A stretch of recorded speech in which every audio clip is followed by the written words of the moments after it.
Welcome back, everybody. I'm really excited for this deep dive because this one, well, it's one of those stories, you can't make this stuff up. Right, yeah. So we're headed down south to East Texas to this little town called Carthage. I mean, picture this, right? A place where, neighbors look out for each other, doors are left unlocked. It's pretty idyllic, right? Like Oh, something out yeah, of a movie. exactly. But then, well, things aren't always what they seem, are they? This is the story of Bernie Tide, the town's, well, he was the funeral director, beloved by just about everyone. Until, of course, he gets arrested for murdering. Murdering the richest widow in town, Marjorie Nugent. Yeah, it's a wild one. So before we get into all the juicy details, just, full disclosure, right? Give me a whole mountain of articles, a podcast episode, news reports, you name it. Everything but the kitchen sink, right? Yeah. And honestly, I got sucked right in. I mean, this case, it's got it all. This strange relationship between Bernie and Marjorie, the murder itself, and then, oh man, the town's reaction, it's bonkers. Absolutely. And as we kind of untangle this whole mess, it's important to remember we're talking about real people, real lives, not just, characters in some true crime drama. Absolutely. So What? let's start at the beginning, right? All right. With Bernie. Paint us a picture of his early life. Okay, so Bernie Tide, born 1958, Tyler, Texas. Uh, Family was, from what I've gathered, deeply religious, very into music. seems pretty normal, right? All American. Yeah, Even you'd think so, but then, well, tragedy struck pretty early. oh yeah, this is the part that it just breaks my heart. His parents, they die in a car accident when he's just a little kid, A toddler. Yeah. and his mother, she was pregnant at the time, so he lost a sibling he never even met. It's hard to fathom the impact, on such a young child. It really is. Yeah, and then to make matters even worse, his father passes away when Bernie's only 15. Right. So much loss, so And young. it's just heartbreaking. And then on top of that, we learn later on that he was sexually abused by an uncle for years during his childhood, and all this while, he's struggling with his sexual identity in East Texas, one of the most conservative parts of the country. Right. Right. And these details, I mean, they're crucial because they shed light on the potential trauma that Bernie was carrying, the internal conflicts. Not that it excuses anything, but it helps us understand maybe the man he became. Right, makes sense. And the man he became, at least from the outside, it seemed like he was this perfect picture of generosity and charm. He moves to Carthage, this tiny town, like 6,500 people, Yeah. and he gets a job at the Hawthorne Funeral Home, and everyone just adored him. Yeah, he was known for his meticulous work, his beautiful singing voice, at the funerals, and just his compassion, his empathy for the grieving families. People described him as going above and beyond, always willing to lend an ear, run errands, even help out financially. He was like the town's guardian angel almost.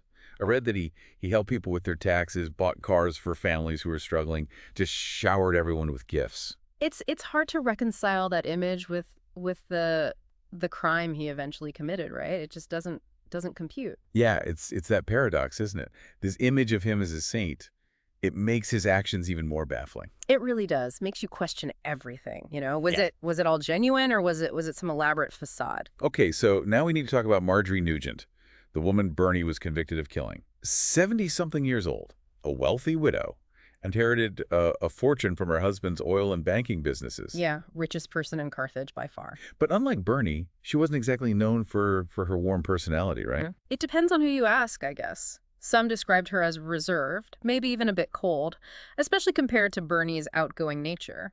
Her family, though, they pushed back on that, painted a picture of her as someone who had her own struggles, her own vulnerability. So we had this stark contrast, right, between the super sociable Bernie and the more, I don't know, aloof Marjorie. And how do they meet?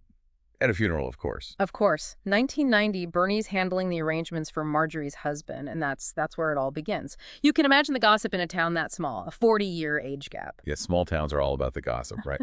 So how did their relationship evolve? Was it genuine friendship, or was there something else going on? Well, that's the million-dollar question, isn't it? Marjorie, being the wealthiest woman around, she starts showering Bernie with extravagant gifts.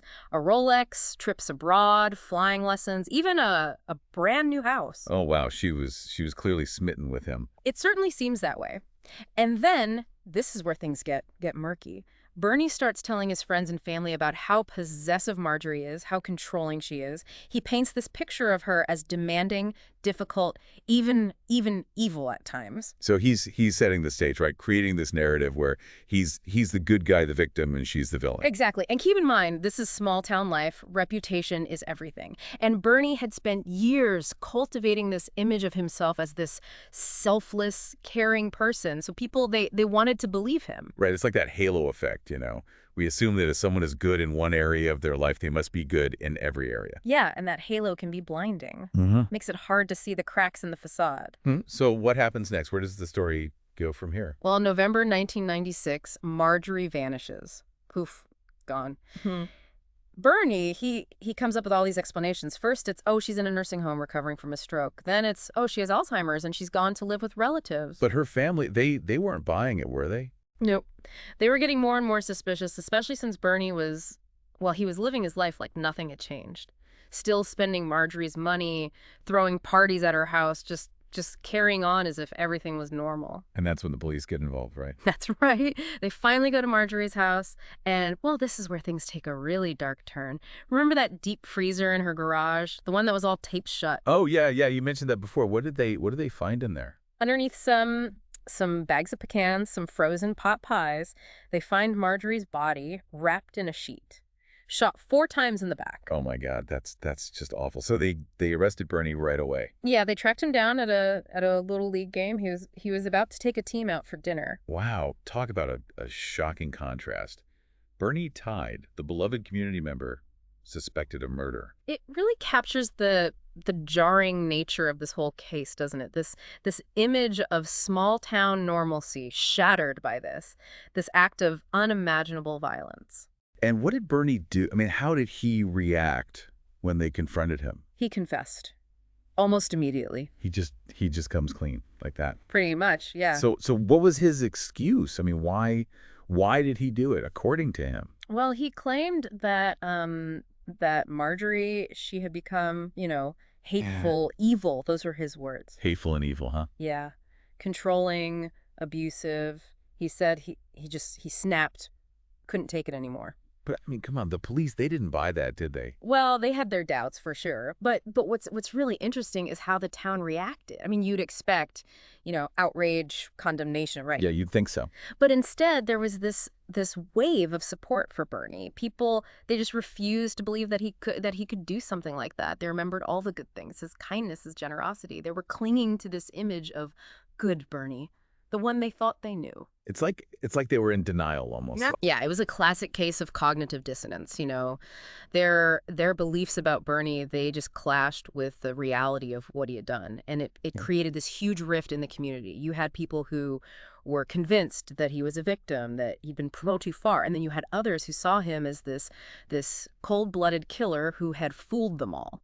So how did the legal system navigate this? I mean, it must have been a pretty tough trial with public opinion so divided. Oh, absolutely. To ensure a fair trial, they actually moved the whole thing 50 miles away to San Agustin, Texas. And in 1999, Bernie Tide. He was convicted of murder, sentenced to life in prison. Okay, so justice was served, right? Case closed. Well, not exactly. This is where things take another crazy turn. 2011, the case, it gets thrust back into the spotlight thanks to let's just say an unexpected development. A Hollywood movie. A movie? Yeah. About Bernie Tide? Yep, Bernie. Directed by Richard Linklater, starring Jack Black as Bernie. Wait, Jack Black? That's an interesting casting choice. I'm guessing Marjorie's family, they weren't too thrilled about this. Oh, they were furious. They felt like the movie, it just tarnished Marjorie's reputation even further, It focused on her supposed unpleasantness while portraying Bernie in a much more sympathetic light. Yeah, it does raise some ethical questions, doesn't it? Turning real-life tragedies into entertainment. Where do you draw the line? It's a tough one, for sure. But in this case, the movie, it had this unintended consequence that ended up having a huge impact on Bernie's legal situation. This is where it gets really good. What happened? So there's this appeals lawyer, Jodi Pohl. She sees the movie, and she's moved by Bernie's story. She decides to take on his case. And while she's going through the court records, she stumbles across this crucial piece of information that was never presented at the original trial. An appeals lawyer? Inspired by a Hollywood movie. That's pretty wild. What did she find? evidence of Bernie's childhood sexual abuse. It never came up during the first trial. And Cole, she believed it was a game changer. It could explain, why Bernie might have felt so trapped, so overwhelmed in his relationship with Marjorie. That's huge. Why wasn't that brought up before? It's not clear. Maybe Bernie never told anyone, or maybe his original lawyers didn't think it was relevant. Whatever the reason, Cole, she was convinced it could make all the difference. So she goes to the original district attorney, Danny Buck Davidson, presents him with this new evidence, and his reaction, well, it was pretty surprising. Okay, I'm hooked. What did the DA say? He basically admitted that if he had known about the abuse, he might not have pushed for a life sentence. Whoa, really? Yeah. He agreed to reevaluate the case. And in 2014, Bernie was granted a new sentencing trial, not to determine guilt or innocence, but to reconsider the punishment. So they were basically saying, okay, we still think you did it, but maybe life in prison is a bit much considering your past. Exactly. And while he was waiting for this new trial, get this, Bernie, he was released on bond. And where did he go to live? With Richard Linklater, the director of the movie that brought his case back into the public eye. You can't make this stuff up. It's like some bizarre Hollywood sequel. I bet Marjorie's family was thrilled. Oh, they were livid. They felt like Bernie was just manipulating the system, playing the role of the reformed good guy to get a lighter sentence.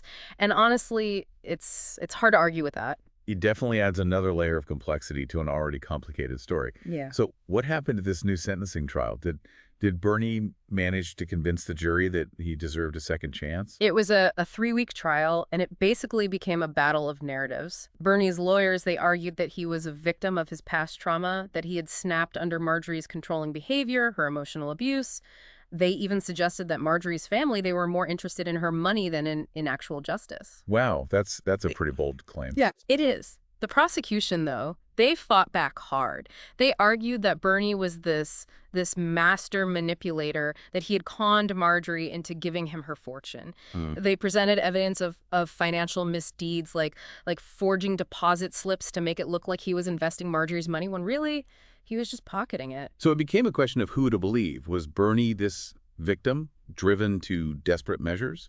Or is he this cold-hearted con man who had fooled everyone? Exactly. And then on top of that, this trial, it brought to light this whole other aspect of their relationship. There were all these conflicting accounts about whether it was purely platonic or if there was, a romantic element involved. Some witnesses even suggested that there might have been a physical relationship between them. Whoa, hold on. A romantic relationship? That changes things. It does, right. It really throws a wrench into the narrative that Bernie had been pushing, the whole just a friend providing companionship angle.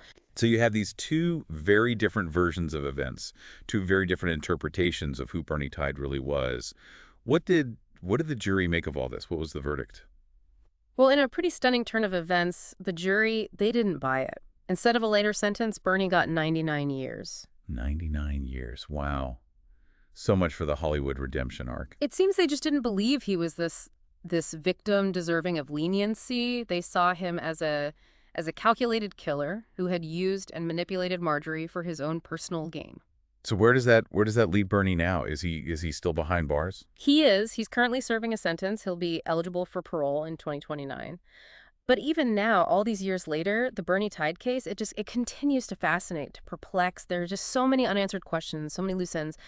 It makes you wonder about the true nature of his relationship with Marjorie, what his motivations really were, and how much his past trauma, the societal pressures he faced, how much all of that played into this whole tragedy. It really is a head-scratcher. Every time you think you've got a handle on it, bam, another layer pops up. Yeah. What do you think is the most puzzling part of this whole thing? Well, one thing that really sticks out, and it wasn't really explored in the first trial, is the whole question of Bernie's sexuality. I mean, remember, this is a time and place where being openly gay, it just wasn't accepted, especially in a place like Carthage. Yeah, and we talked about that a bit earlier, how Bernie might have felt this pressure to maintain a certain image. Yeah.